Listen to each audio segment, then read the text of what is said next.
Bismillahirrahmanirrahim. Assalamu alaikum, my dear students. This is me, Bilal Ahmad, and you were watching my YouTube channel, Al Pak Forces.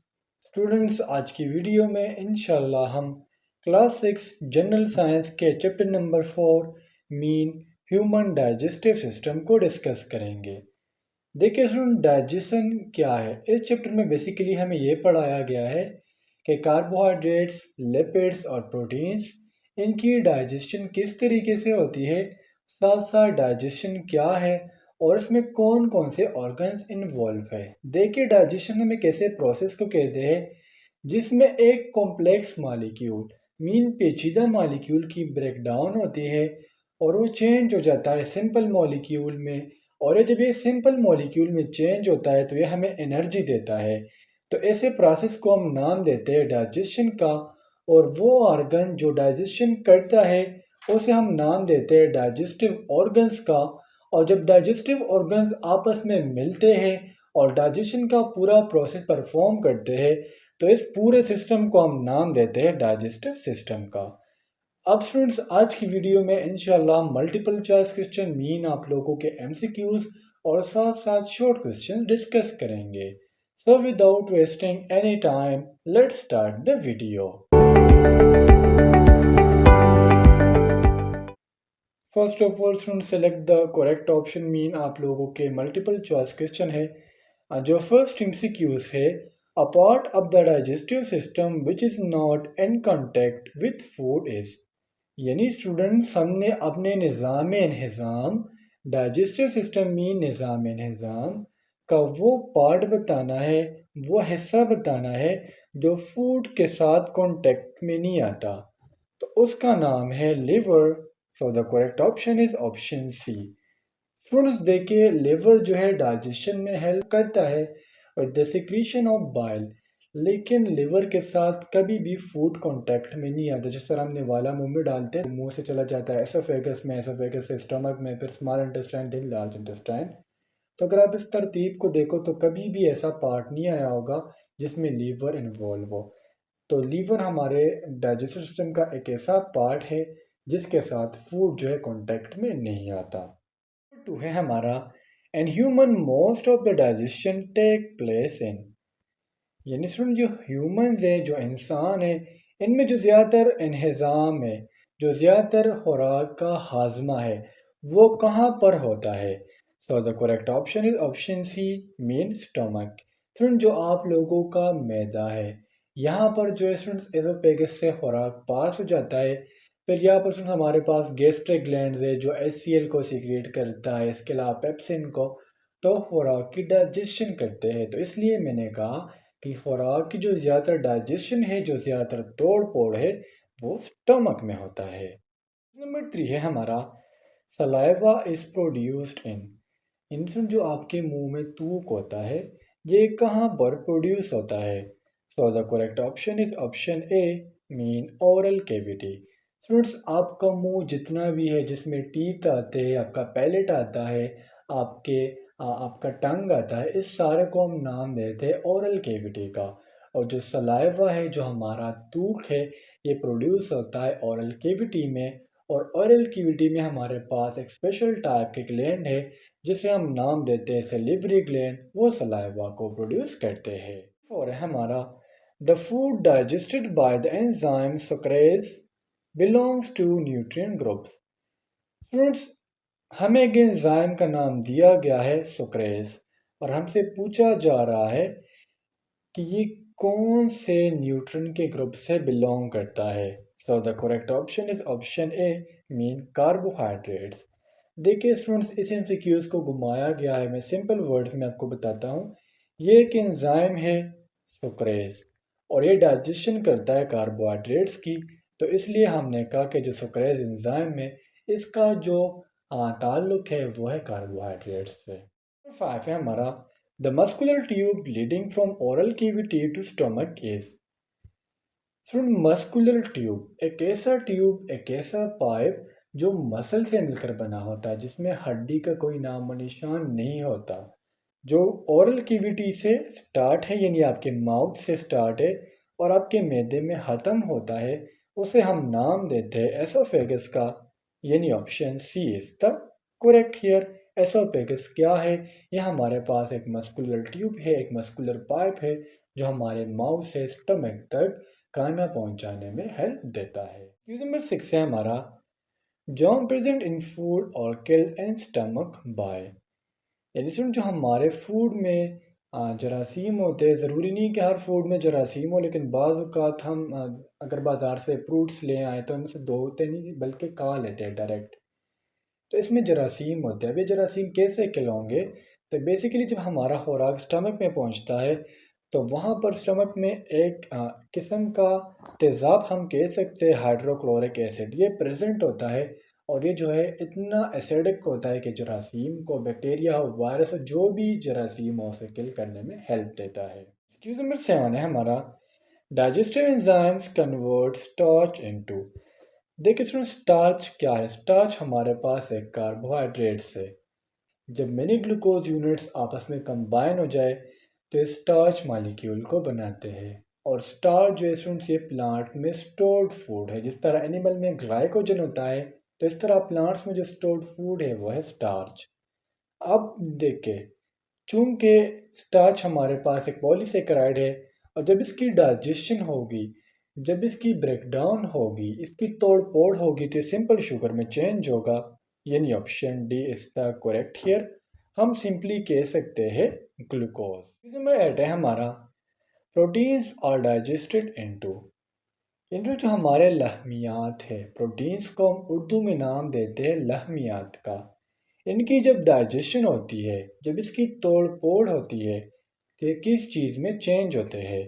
So the correct option is option B, mean amino acid. क्योंकि students, many amino acid जब आपस में combine होते हैं, different 20 types के amino acids है, जब ये आपस में कंबाइन होते हैं तो ये प्रोटीन्स को बनाते हैं। तो जब इसलिए प्रोटीन बनना, लेट सपोज मिसाल लेके आपके पास एक फ़ोन है, ठीक है, ये एक कम्प्लेक्स मॉलिक्यूल, लेट सपोज, और आपने अपने फ़ोन को ज़मीन पर फेंका तो इससे क्या क्या निकलेगा? इससे स्क्रीन निकल आएगा, इसमें जो सर्किट है वो निकल आएगा, क्योंकि फ़ोन इन चीज़ों से मिलकर बना है। अब आपने कभी ऐसा तो नहीं किया हो कि फ़ोन ज़मीन पर फेंका और उससे कंप्यूटर बन गया हो? तो प्रोटीन्स जो है अमीनो एसिड से मिलकर बने होते हैं, तो इसलिए जो प्रोटीन्स है जब इनकी ब्रेकडाउन होगी तो ये अमीनो एसिड में चेंज हो जाएंगे। नंबर 9 है हमारा, digested food is absorbed into blood through the walls of. Students, वो फूड जिसकी तोड़ फोड़ कंप्लीट हो चुकी है, जो कॉम्प्लेक्स मॉलिक्यूल से सिंपल मॉलिक्यूल में चेंज हो चुके हैं, वो ब्लड में किस तरीके से एब्जॉर्ब किए जाते हैं? So the correct option is option A, mean villi. Soon, villi basically हमारे पास फिंगर लाइक स्ट्रक्चर्स है जो हमारे स्मॉल इंटेस्टाइन में प्रेजेंट होते हैं और इनका काम होता है सरफेस एरिया को ज़्यादा करना एब्जॉर्प्शन के लिए। एक्सक्यूज नंबर 10 है हमारा, water and salt from undigested food और absorb into blood through walls of. देखिए, बाहर फूड्स की जो है डाइजेशन नहीं हो जाती, तो उस फूड को हम नाम देते हैं अनडाइजेस्टेड फूड का। अब ये ब्लड में किस तरह एब्जॉर्ब होगा? So the correct option is option B, mean large intestine. जो आपके डाइजेस्टिव सिस्टम में लार्ज इंटेस्टाइन है, बड़ी आंत है, उसके ज़रिए जो अनडाइजेस्टेड फूड होता है वो ब्लड में एब्जॉर्ब किया जाता है। तो स्टूडेंट्स, यहाँ तक आपके जो एमसीक्यूज थे वो कंप्लीट हो चुके हैं। अब हम जाते हैं टुवर्ड्स योर शॉर्ट क्वेश्चन। सो आइए अपने शॉर्ट क्वेश्चन को भी डिस्कस करते हैं। Define digestion. फ्रेंड्स, मैंने वीडियो को स्टार्ट करने से पहले पहले आपको डाइजेशन समझा दिया था। अब हम इसकी डेफिनेशन को देखते हैं। The process of breaking down large molecule of food into simple molecule और we can say small molecule. देखिए फ्रेंड, डाइजेशन हमारे पास एक ऐसा प्रोसेस है जिसमें जो लार्ज मॉलिक्यूल है, आप प्रोटीन की एग्जांपल लें, उसकी ब्रेकडाउन होती है, उसकी तोड़ फोड़ होती है स्मॉल मॉलिक्यूल्स में। अगर हम मिसाल लें प्रोटीन्स की, तो उसमें जब ब्रेकडाउन होगी, वो लार्ज मॉलिक्यूल है ना, जब उसकी ब्रेकडाउन होगी तो स्मॉल मॉलिक्यूल अमीनो एसिड में चेंज हो जाएंगे। Which body can use for energy, tissue growth and repair is called digestion. अब सुन, देखे, जब लार्ज मॉलिक्यूल की तोड़ फोड़ हो गई तो उसके बदले हमारे पास आएंगी एनर्जी, और ये जो एनर्जी है किस लिए यूज़ होगी? टिश्यू ग्रोथ के लिए, यानी जब मैनी सेल्स आपस में कंबाइन होंगे तो टिश्यू को बनाएंगे और टिश्यू फिर ग्रोथ करके हमारे ग्रोथ को कंटिन्यू करेंगी। इस प्रोसेस को हम नाम देते हैं डाइजेशन का। क्वेश्चन है, how is chewing important in human digestive system? इसमें जो चबाना है, चबाना जब आप मुंह में नवाला डालते हो तो आप उसको चबाते हो, तो ह्यूमन के डाइजेस्टिव सिस्टम में क्यों ज़रूरी है, हम क्यों निवाले को चबाते हैं? Chewing is an important part of digestive system because it helps to break complex food particles into simpler particles. देखिए स्टूडेंट्स, लेट सपोज अगर आपके मुंह में दांत नहीं होते, आपने वाला मुंह में डालते और वो सीधा का सीधा स्टमक में जाता, और अगर स्टमक में जाने से पहले पहले वो एसोफेगस में पहुंच जाता तो आपकी डेथ हो सकती थी। तो जो चीविंग का काम है, जो चबाना है, ये बहुत ज़्यादा ज़रूरी है। इससे क्या होता है, जो कॉम्प्लेक्स फूड होता है, ठीक है, जो कॉम्प्लेक्स फूड होता है उसकी ब्रेकडाउन हो जाती है सिंपल पार्टिकल्स में। जिस तरह अगर आपने गोश्त का एक मतलब आपने एक बोटी ली मुंह में डाली, अगर आपको उसको चीविंग ना करते, आप उसको काटते ना दांतों से, तो सीधा का सीधा स्टमक में चला जाता। तो इसलिए चीविंग ज़रूरी है, क्योंकि इससे जो है जो कॉम्प्लेक्स पार्टिकल्स होते हैं, जो कॉम्प्लेक्स मॉलिक्यूल होते हैं, जो कॉम्प्लेक्स फूड होती है, उसकी ब्रेकडाउन हो जाती है सिंपलर मॉलिक्यूल्स में। Chewing activity makes saliva in the food to make it soft.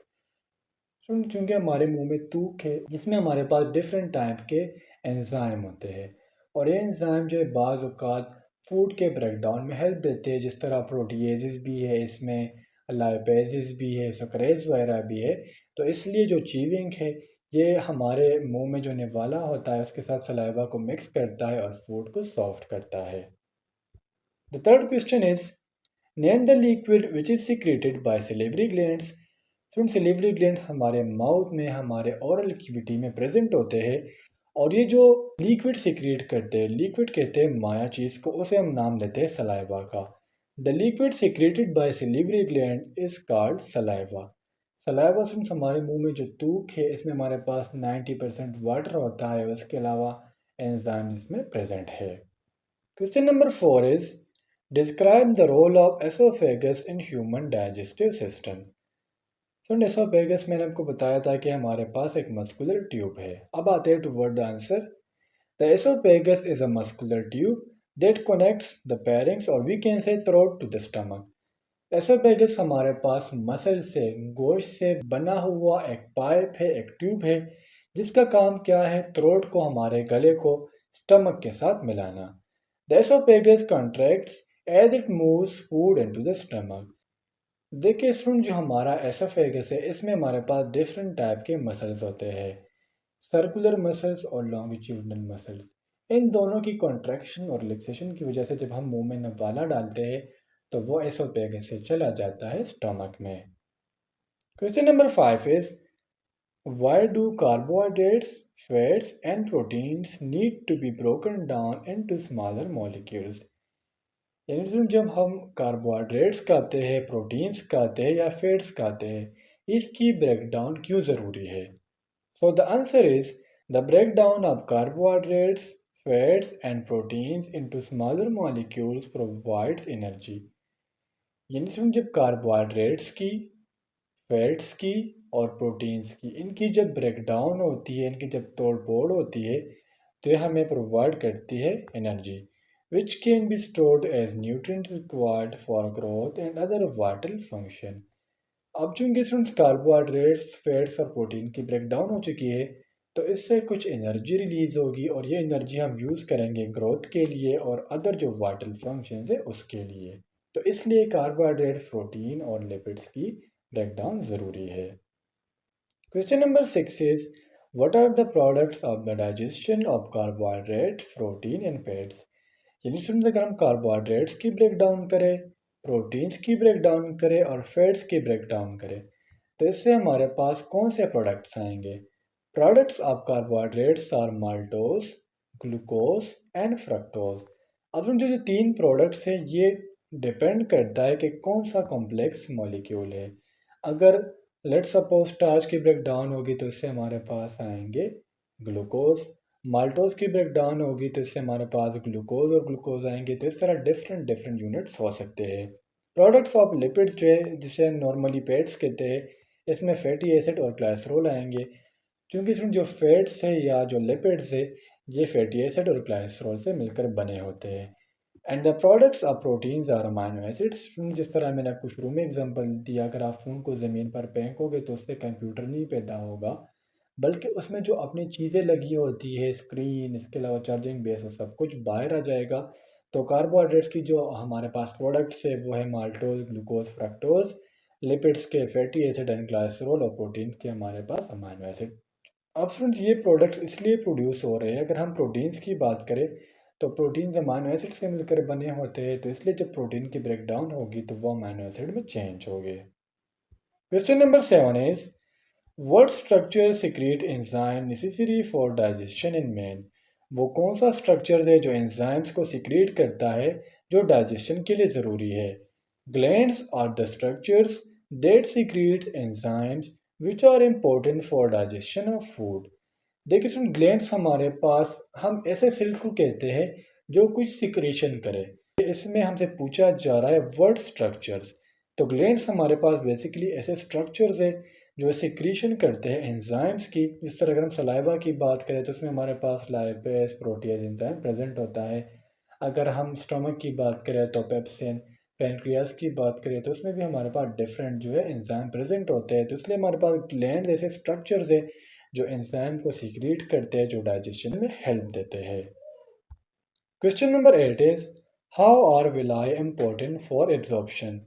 यानी जो विलाई है जो स्मॉल इंटेस्टाइन में प्रेजेंट होती है, ये क्यों इम्पोर्टेंट है, क्यों अहम है। Villi are important for absorption because they greatly increase the surface area of small intestine. देखिए इसमें क्लास 6 के लिए यहाँ तक काफ़ी है, आप ज़्यादा ना लिखो क्योंकि बच्चे हैं और ज़्यादातर याद नहीं कर सकते। जो विलाई है स्टूडेंट, ये बेसिकली स्मॉल इंटेस्टाइन में प्रेजेंट होता है और इनका काम होता है सरफेस एरिया को ज़्यादा करना, मतलब फूड की एब्जॉर्प्शन के लिए। This increase surface area allows efficient absorption of nutrients from digested food. यानी स्टूडेंट्स, वो फूड जिसकी डाइजेशन हुई है, तोड़ फोड़ हुई है, उसकी मैक्सिमम एब्जॉर्प्शन होती है कहाँ पर, स्मॉल इंटेस्टाइन पर। Question number 9 is how is large intestine important in digestive system of man। यानी इसमें जो बड़ी आंत है, जो लार्ज इंटेस्टाइन है, ये डाइजेस्टिव सिस्टम में क्यों ज़रूरी है। So the answer is the large intestine is an essential part of the digestive system in man. इसमें जो लार्ज इंटेस्टाइन है, ये मेन में एक एसेंशियल, एक बहुत ज़्यादा ज़रूरी हिस्सा है। It plays a crucial role in absorption of water, electrolytes, some vitamins and minerals, as well as the formation and elimination of feces। यानी स्टूडेंट्स, ये जो लार्ज इंटेस्टाइन हमारे डाइजेस्टिव सिस्टम का हिस्सा है, ये एक इम्पोर्टेंट रोल प्ले करता है किस चीज़ में, एब्जॉर्प्शन ऑफ वाटर में, वाटर के जज़ब होने में, इलेक्ट्रोलाइट जो हमारे पास डिफरेंट आयंस है, सोडियम आयन, क्लोराइड आयंस, सम वाइटामिन, वाइटामिन के वगैरह, और मिनरल्स, बाज़ मिनरल्स भी हमारे पास जो है लार्ज इंटेस्टाइन में प्रेजेंट होते हैं। तो इसके एब्जॉर्प्शन में लार्ज इंटेस्टाइन बहुत ज़्यादा हेल्प देता है। इसके अलावा जो फीसिस फॉर्मेशन है, इसमें जिस तरह आप वॉशरूम अटेंड करते हो, अगर लार्ज इंटेस्टाइन ना होता तो आप वॉशरूम कैसे अटेंड करते। तो इसलिए जो लार्ज इंटेस्टाइन है, ये डाइजेस्टिव सिस्टम में एक इम्पोर्टेंट रोल प्ले करता है। Question number 10 is right the function of gall bladder. Gall bladder के काम लिखे। First of all, gall bladder क्या है। इसमें गाल ब्लैडर एक तेलीनुमा स्ट्रक्चर है जो लीवर के नीचे प्रेजेंट होता है, और इसके अंदर बाइल प्रेजेंट होता है, और बाइल हेल्प देता है फूड के डाइजेशन में। आंसर की तरफ आते हैं। The gall bladder plays an important role in the digestive process by storing, concentrating and releasing bile which is helpful for break down of fats. Gall bladder, जिस तरह मैंने आपको पहले बताया कि एक तेलीनुमा स्ट्रक्चर है जिसके अंदर बाइल प्रेजेंट होता है, और ये बाइल क्या है, ये हमारे पास एक जूस है जिसमें डिफरेंट टाइप के एंजाइम होते हैं, और ये जो बाइल है, ये फैट्स के ब्रेकडाउन में हेल्प देता है। तो जस्ट गॉल ब्लैडर का फंक्शन था। तो स्टूडेंट्स, ये था आज का हमारा lecture class 6 general science chapter number 4 के ऊपर। आज की वीडियो में हमने मल्टीपल चॉइस क्वेश्चन और साथ साथ शॉर्ट क्वेश्चन डिस्कस कर लिए। अगली वीडियो में हम इंशाल्लाह इसके लॉन्ग क्वेश्चन डिस्कस करेंगे।